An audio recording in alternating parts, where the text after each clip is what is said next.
going to be putting these offensive stickers on my dirt. First, I'm going to be putting this one on. I quite like this one since it has a slightly positive message at least. Let's slap it on here.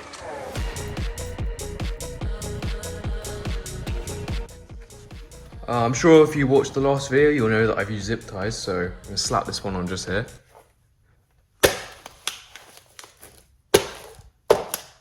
Wow, I am so good at getting these smooth. Sometimes people say stupid stuff, so I've got this one, which would be funny because that means I can just point at it when they say dumb things.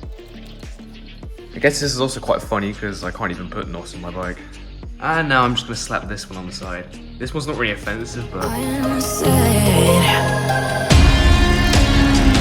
Second thoughts, I'm gonna ditch all these.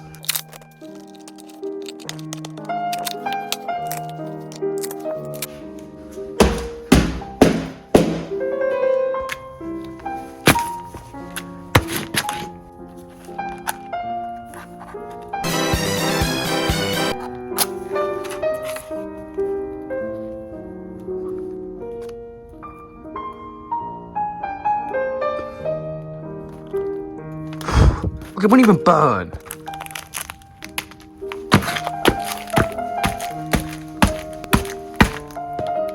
Thanks for watching. Please like and subscribe. I know that felt like a bit of a filler video, and that's because it was, basically. But I'm going to be finding out how much this thing can tow in a few weeks, so stay tuned.